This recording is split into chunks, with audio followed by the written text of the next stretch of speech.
Warning, 30 Screams or Less may contain spoilers about movies that have recently been released. If you haven't seen the movie, go watch it, come back, and enjoy the show. Or, if you don't want to waste your time watching the movie and rather have two random horror dudes watch it for you, we got you covered as well.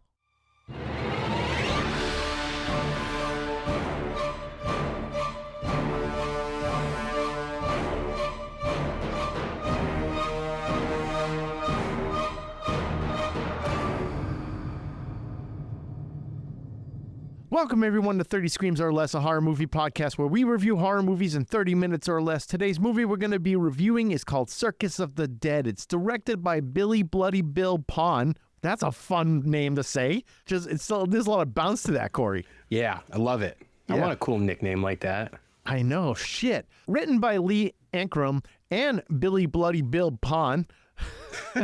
Love it. You know what that reminds me of? What's that? You ever watch Righteous Gemstones? No, not yet. Oh my God. I have a show now that I can actually hop on and watch because I just finished How I Met Your Mother, and I already finished the few episodes that dropped for Cobra Kai. So I'm like, well, what's next, you know? All right, I'm going to go back into it now. Baby Billy's Bible Bonkers. Oh my God. What's from that show? It just reminded me of that. So many B words.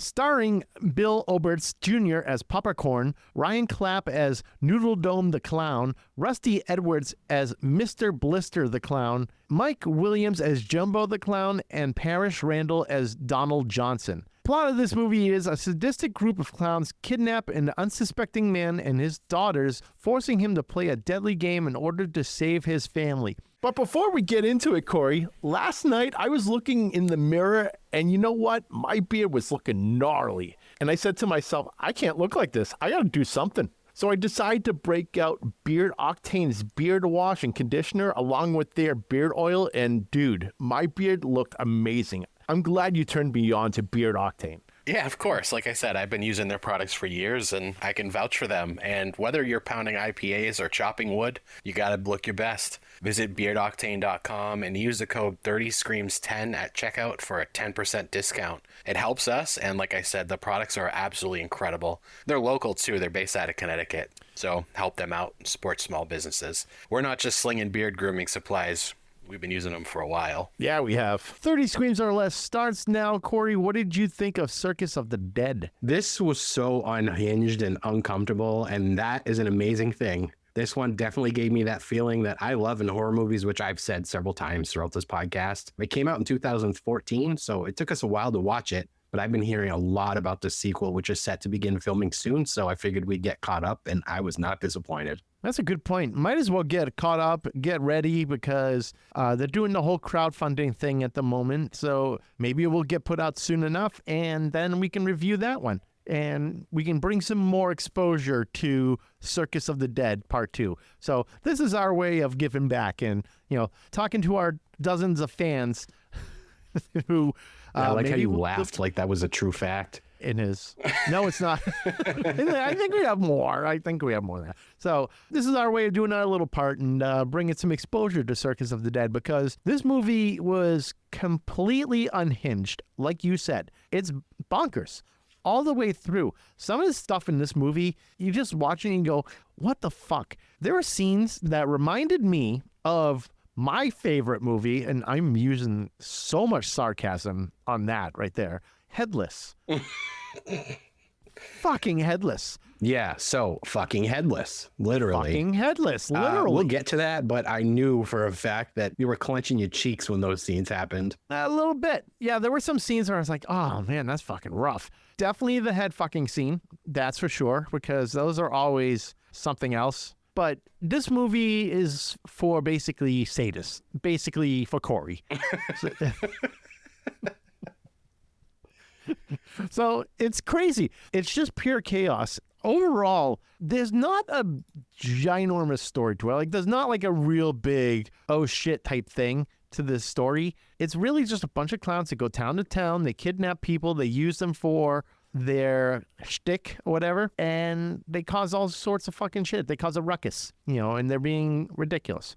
And when I say ridiculous, I mean they're just going on a killing spree. And then they're basically blaming on the people that they kidnap, who are doing the game. So that's the whole gist of this. You think, though, that if it kept happening from different town to different town, that all these towns would pick up on the fact that, like, I don't think that person did that. I think we've got something else going on here, like the circus. But these clowns were completely sadistic. When I was watching it, I got a lot of feeling of watching a Rob Zombie movie. Like the main clown, Popcorn, I was looking at him and the way that he acted and the way his makeup was, he reminded me a lot of Doomhead from 31. Obviously, Corey, you didn't see that, but it's the guy from Barbarian, the guy that was kidnapping people and making babies of babies. Yeah, Richard Brake. Yeah, Richard Brake. So he was Doomhead in 31, and he stole the show in that fucking movie. So I got a lot of that from Popcorn. So I'm wondering if maybe Doomhead is a kind of a, not a reference. What's the word I want to use? An influence? Kind of thank you. Yes, an influence to Doomhead. So I don't know, because I know that later on, Bill Oberst is actually in 3 from Hell. So you got to wonder, did Zombie check this movie out and then maybe had some references in 31 to it? Well, I don't think so. And you don't think so? Okay. No, the reason being is Circus of the Dead came out first. Oh, that's kind of what I'm getting at, is that Circus of the Dead came out first. So were they an influence to 31? Oh, I see what you're saying. Okay. Yeah, I might have it came out 2 worded years it later. weird. Yeah, so I might have worded it a little weird. So maybe it was like, a twinkle in Rob Zombie's eye to put out, and then maybe he got some influence from this, because there's a lot of similarities to this. So obviously the whole clown aspect. Richard Brake is such an underrated actor, too. He's so fucking good. Dude, you know he He's got so cast good. in, I believe it's the Pinocchio movie. Really? Yeah. That's pretty awesome. So you're talking the Pinocchio movie as in like the horror one that's coming out, correct? Yes. Okay, I figured much. That's a big get right there. I mean, that guy's been in so many fucking awesome movies. Barbarian, hands down, amazing. Probably one of my favorite horror movies in the last decade. So Richard Brake is playing Geppetto in Pinocchio Unstrung. And Robert Englund was also cast in it. I don't know what he's going to be, though. He's going to be Pinocchio. No, isn't Pinocchio like CGI? We've already seen it. Yeah, I think he's like CGI. I don't know. Maybe he's the whale that like swallows up Pinocchio. I don't know. I haven't seen the Disney Pinocchio in fucking ages, man. So I love in the beginning of this movie, the opening is what kind of sets the tone for the whole movie, because it's just clowns putting on their makeup and there's a dead woman in the middle of all of it. it's so fucking twisted. It starts off with a bang. They just roll up. We find a tarot card on the ground and they're like, oh, the clowns play this game, whatever. And I don't fully remember what the whole idea of the tarot cards was. I think it's just like their way of choosing what they're going to do next for a game.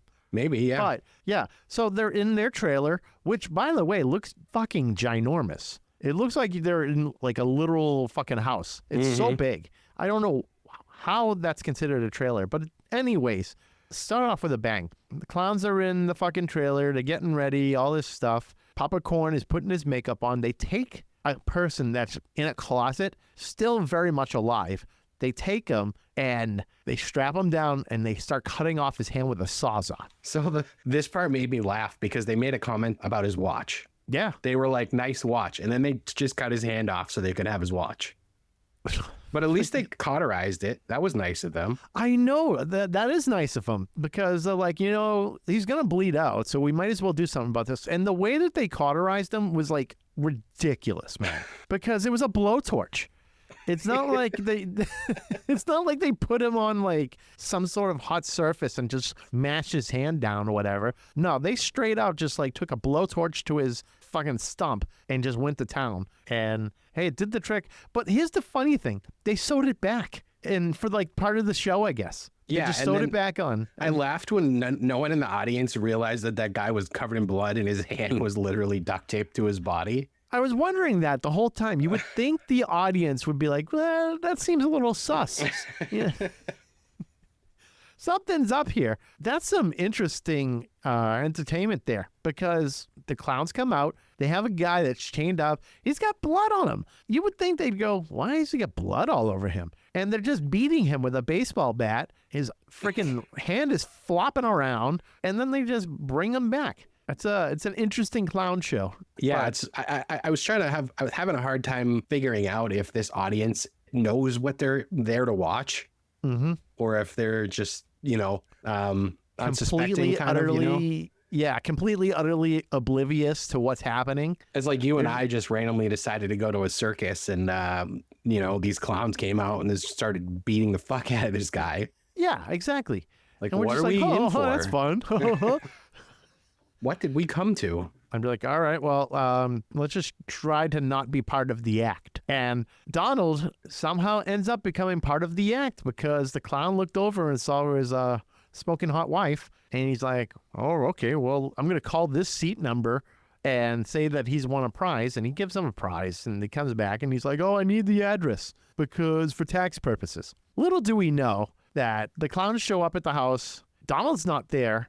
The kids aren't there at the moment. That's important to say, at the moment. But that wife of his, that Jezebel, that two-timing hussy, that I want to keep going, but I Keep going. See how long you can make that go. We got all the time. I wrote a few down. Jesus. What do you want to say to Trooper Weaver? Trooper Weaver? Oh, that son of a bitch, that home wrecker, that scoundrel. Don't fucking know. So yeah, she's fucking around. Cops there, and what the fuck, man? You already know what I'm about to talk about right now. Yeah, I know. It's the best part. In the window? No, not the best part, but that was uncomfortable. That one I was like, what the fuck? Yeah, it was a little uncomfortable. I was going to laugh my ass off for a second if you were like, oh yeah, that's the best part. And I'm like, no, clown jacking off in the window is the best part? No, not that part. Yeah. I thought we were getting to the head part, but no. Popcorn's literally watching the cop and Donald's wife have sex, and he's just rubbing one out in the window as he's watching. Yep, just licking the window, and he's all licking sorts the of window. weird stuff. Like, dude, Bill Oberst is so good. He is fantastic in this movie. He's my favorite part about this movie. Oh yeah, easily. He's just so sadistic and so commanding in this role that it's hard to look away. You want to see what he's doing next. He pulls you in. He did this role very well, and yeah, he killed it, man. He could be like a really great horror character, and I know with the whole clown thing at the moment, it's going to be really hard to compete against Art the Clown because they're going to make similarities, right? They're going to go like compare the two of them. Completely different ball game, though. He is like what do I want to say? Like, he's more cerebral. Yes, that's what I want. He's more cerebral than Art the Clown. Art the Clown just goes and does whatever the fuck he wants and kills people and whatever. I mean, Popcorn does kill whoever the fuck he feels like, kills and sexually assaults whoever. Doesn't even bother him. He's just like, whatever, I'm just going to do whatever I want. But people will say, oh yeah, he's a lot like Art the Clown. No. And it's too bad because I think this could be a fucking pretty prominent series for horror. And I think once more people start finding out about it, especially after listening to this episode with our thousands of listeners all over the world, they'll know about this movie. And like we said earlier, the sequel is being crowdfunded, but they've already smashed all their goals. So it's 100% happening. Oh, it's fucking great. But hopefully with the second movie, people start talking about Popcorn and the rest of them. Mm-hmm. Yeah. I think there's going to be a lot of buzz behind it. And I think us doing this is going to help to push that just even more. It's, we're doing our part. But so we get to the scene. The clowns are now in the house. They destroy the cop, like just completely obliterate him. His head is just hamburger meat at this point. Yep. That's good. It's a bloody pulp of a flesh and brain and blood, and that's it. And they start fucking with the wife. The throat cut to the wife, by the way, it was brutal looking. Mm-hmm. Yeah, the practical effects in this movie were something else. Probably, I believe the first one was crowdfunded too. I could be wrong. I don't know how much money they had to make this, but whatever money they did have looked really good. Yeah, I thought they did great for, I'm going to say the budget might have been $1 million, maybe a little more, because it looks like it could have been a budget of that amount. It looks really well. They had a lot of actors, a lot of scenes involved that involved like places, actual locations. And usually when it comes to like lower budget films, they fucking keep it all in like one place. They were at a store and all that shit. Yeah, they were all over the place. So they must have had some fucking money behind this thing. And good for them, because this movie's nuts. It's absolutely batshit crazy. Mm-hmm. And then the kids come home and they see their mother gutted. The kids are trying to run away. And then next up, we see the dad come home. The wife's fucking head is cut off. And dude, this fucking scene is just brutal. Of course, they kidnapped the father as well. They were hiding there the whole time. I don't know if it was like maybe just a trap, just waiting for him to come back. And he was like the main person they wanted to get. And that like they saw the wife and they were just like, oh, okay, she's got a dumb husband. We're going to mess with him instead. I don't know, man, because like you said before in the actual circus scene, Papa Corn spots her. Yeah. So I don't know if they were targeting her the whole time and then Donald was just a bonus prize. Yeah. Do you think that he changed his mind once Donald came home? Because it almost seemed like he felt bad for him because of the wife cheating on him. Yeah, it's possible. Yeah. Because when he went and showed up, he saw the wife fucking around with the cop and obviously did his whole little shtick there. But then they didn't fucking kill the husband. You would think they would have done that. That would be their thing. But no, he took him back, not injured, nothing like that. And was just saying to him, your wife was cheating on you. She fucking deserved it. And then here we go. He fucking pulls his pants down and got a little headless action right in front of the husband. And the fact that he's taunting her husband by fucking his wife's head. Yes. I don't know. That's again uncomfortable. It's gut wrenching. You can't even imagine the things that guy's feeling as this is happening. What do you do? Like, oh my God, I would have probably tried to fucking rip out of the chair. Like, I would have had like the stupid strength, that complete pure anger strength. Yep. Yeah. You just rip the tape off and. Yeah, just rip everything off and a fucking attack. I would probably get to that point. I'm a big talker now, but I feel like I could get to that point if I was in that situation. Because that would be extremely destroying to see your wife's head fucked in front of you. It's one thing if the floozy Jezebel hussy wife was cheating on you in front of you, very much alive. At least you could say something. You can't do shit. It's so fucked up. He just does his thing real quick and then throws the head like it's nothing, saying she deserved it. She was cheating on you. Yeah, that's terrifying. Yep. But then he realizes his daughters are kidnapped as well. So now he has to play this whole game with the clowns. And honestly, I didn't know what the fuck I was going to get into with this whole game. I was thinking that they were going to bring him and do the whole clown thing like the other guy. Like he would be the new act and the other guy would just get killed off. But instead, they were just having him, they had him dressed like a clown, but they brought him all over the place where they did their fucking lunacy. And man, the amount of bodies that they racked up in a span of like 20-something minutes was bonkers. Oh, absolutely bonkers. One of my favorite scenes of this whole rampage was the convenience store. Oh, that's your favorite? Yeah, because the gun with the gun in the mouth. Well, yes, that's great. I was fully expecting the fucking the baby ripped out of the lady's stomach and being like swung around. Dude, and then Blister smashed it on the ground like a fucking tomato. And it made that noise too of like a tomato exploding. I was like, my jaw hit the ground when I saw that. Like an infant smash. Yeah, like infant seconds smasher. old. Yeah. Oh my God. Yeah, ripped out of the stomach and just smashed on the ground. I was speechless. And immediately I thought, Corey is fucking loving this right now. Oh, yeah. Yeah. Yeah, I got my rocks off with this one. Yeah, you did. Yeah, you were doing your own little fucking window dance. Yeah, I knew this is like, we both like these types of movies, but I know you take them a lot harder than I do. Some of them, like, yeah. I laugh most of the time. I'm not trying to sound, tough or anything. I just... No, you're a sadistic. You're a sadist. Okay, well, if that's what you're going to call me, then I guess it is what it is. Fucking bravo, Bloody Billy. Yeah, you pulled it off. You made Corey very happy. Yeah, love this. So, yeah, man, that convenience store scene, rough watch. But yeah, and he was like, he has a gun in this cashier's mouth for, I swear that scene was like 15 minutes long. Oh, it went on forever. And he's just like talking shit the whole time as the gun's in the mouth. Mm-hmm. And he's trying to get Donald to pull the trigger because that's part of the game. You got to play the game so you can see your daughters. And what do you do in this situation? You're going to have to kill all these people just so you can see your daughters? Like, there's no way that's going to sit well with you for the rest of your life. Oh, I had to kill fucking 15 innocent people to save you two. What happens when they act up one day and the father goes, you should be thanking me right now. I had to kill 15 people just to make sure you two were okay. Yeah. Fucking gaslighting them for the rest of their lives. They'll be in the mental ward in no time. So the insanity, there's so much sexual assault in this movie too. So oh my God. this Yeah. is a hard watch for some people that don't like those scenes. I mean, I don't like those scenes. They're rough to watch. I don't think anyone really likes them, but I think that's what the purpose is it makes you uncomfortable. Because this, unfortunately, sexual assault's a very real thing. It is. No one likes it. It's terrible.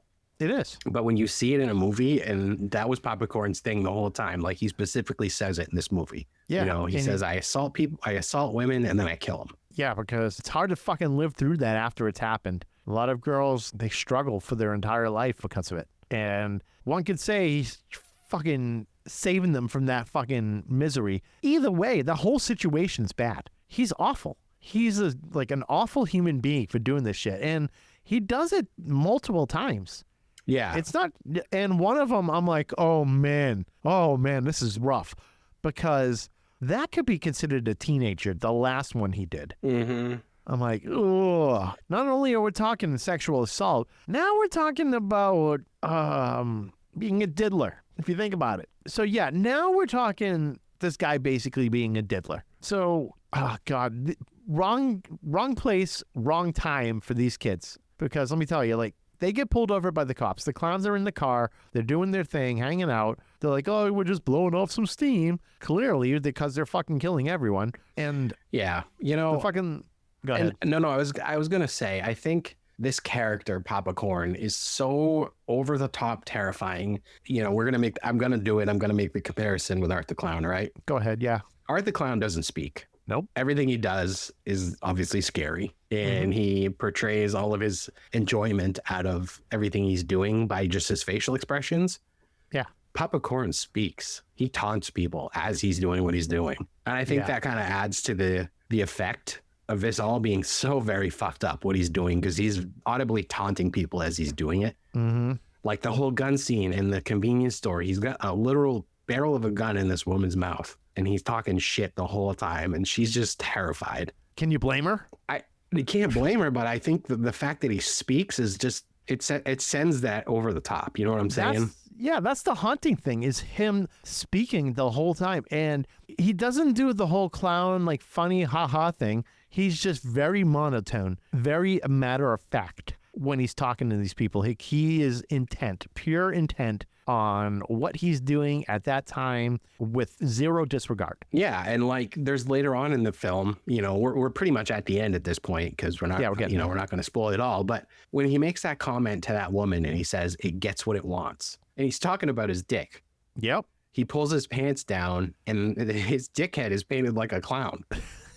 Yeah. And then he starts running after this person. And he starts trying to sexually assaulting this teenager, basically. And this is where Donald decides, okay, enough's enough. I've killed way too many people tonight, or I've been an accomplice to way too much tonight. So he decides he's going to actually shoot Popcorn. And I honestly thought this was going to be the end for him, because I'm thinking, like, he's not a superhuman. He's not like an entity or anything like that. He's a normal human being who is just psychotic.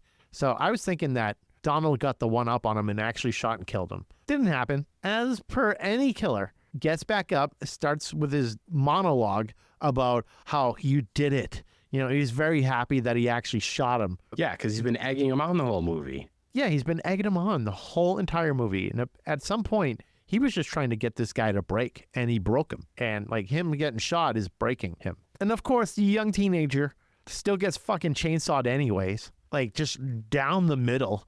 Brutal, man. And she's just being like rocked back and forth with this chainsaw. It's not going through all that well, clearly, because he has to like try to get the chainsaw out. The practical effects in this are great. Just seeing shit like that, I wonder how they even pull it off, because it looked like it was actually down the middle of a person. Well, very well done. We're going to find out. Yeah, we'll find out soon enough. That's a hint for everyone listening. Yep. Wink, wink, nudge, nudge.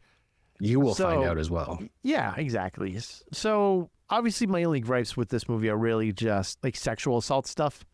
Yeah, no, I can see it. Honestly, that's my gripe with it as well. But I understand why it was done, and It it's was not done going to with affect my intent. score at all. Yeah, I know it's not going to affect your score at all. So there was one thing that I think I would have done differently, because it would have been the final like mental fuck you at the end, where like Donald does all these things and Popcorn is like, you get to see your kids again. And you know what, Corey, we're a decade later. I think with spoilers are out at this point, because Holy shit, you're right. 10 Yeah, years. exactly. It's been 10 years. I think we're okay to say, all right, here's the ending, because if you didn't see it, I mean, that's on you. But in everyone else's defense is that this is a very under the radar movie. Obviously would never be in theaters unless you had like a fucking massive following and budget like Terrifier did. So yeah, this movie fell under the radar. I'm sure you can watch it on Tubi or something like that. They have fucking everything. But this movie, like at the end, Popcorn says to Donald, you get to see your daughters. You did everything we asked. You played the game. So he sees his daughters, bullet in the head of each of them in the backseat of a car. Now, here's what I would have done differently, Corey, because the scene ends up with the father killing himself as the cops are closing in. So he's getting blamed for this whole entire thing. What I would have done is the Mist ending. You know, like Stephen King's The Mist, Yep. where Thomas everyone, yeah, exactly, where he's left and like, he tries to shoot himself and he can't because no fucking bullets. And then like, you know, the cops or the army roll up. I would have done it like this. So the kids are dead. His wife is dead. He went through this whole traumatic experience. Cops are closing in. He goes to kill himself, shoot himself in the head. Empty. The gun's empty. There's no bullets. And now he has to go to prison for the rest of his life. And he's probably going to actually go to the mental hospital because he's going to keep saying to the cops, the clowns did it. And they're going to be like, yeah, okay, buddy. The clowns did it. Okay. I would have done it like that, because now you're talking an even worse ending. It's a hopeless ending that he's never going to fucking come out of this because his whole world was just destroyed and now he has to live with that for the rest of his life until he maybe tries to kill himself again. But I would have done that ending. The ending that happened, though, perfectly fine. I'm not taking anything away from it. I'm just saying what I would have probably done differently. So even if, let's say they did go with your ending, I could have led right into the sequel. Exactly. Create a whole new transition where Donald, he's rehabilitated. After all this shit happened, somehow they let him out of prison or out of the mental hospital, saying like he's cured. He's no longer a danger to the general public, nothing like that. He's out. Now he goes and hunts down these clowns, or the clowns do it. And well, he still hunts them down, but they find a new person and he's like constantly looking for them. He's mapping their locations or like where all these weird murders are happening. And he's like, this is where they're going to be. He just ultimately ends up hunting them. I think that could work for the sequel, but didn't happen that way. But it's fine. I'm sure Billy's going to think of something pretty awesome because Popcorn is amazing in this. I hope they get him again. Oh, yeah, he's already confirmed. Oh, is he already confirmed? Yeah, it's Bill Oberst and David Howard Thornton. I don't know what role David Howard Thornton's going to have in the second film, but he's already confirmed to be in it. That's fucking wild, man. It's fucking crazy. You know, maybe it's a Art the Clown cameo. Could you imagine? That was, you know what? Art versus Popcorn, like a Freddy versus Jason. Oh, yeah. Take my money. Fucking take my money. I would love that. I just manifested it.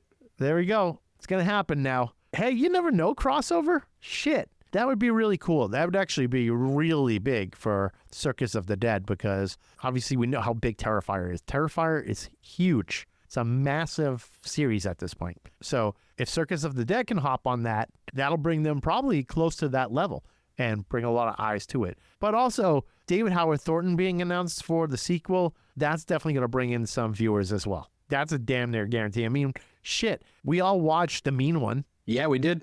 Because David Howard Thornton was in it. And would I say it was good? Not necessarily. Yeah, I don't think either one of us were huge fans of that. No, we weren't. I think we just did it because A, David Howard Thornton, and B, we're a horror movie review podcast. So we wanted something to review, and that was it. And we did it during the Christmas season, which makes sense to me. So I think that David Howard Thornton being in Circus of the Dead would be a really great thing for them. But with that said, Corey, what do you give Circus of the Dead? I'm going to give this a 5 out of 5. This was a ton of fun. overly uncomfortable at times, which I did not dislike because, as I said before, I think I even said it this episode, I enjoy films that make me feel gross. I can't wait to see what the sequel for this is, as I know Billy Pon is going to push even more boundaries with it. And I'm sure they'll have a bigger budget. Yeah, I think they're going to have a bigger budget, especially with their crowdfunding. And you know what? I wouldn't mind us posting about the crowdfund if it's still happening. You're more in tune with like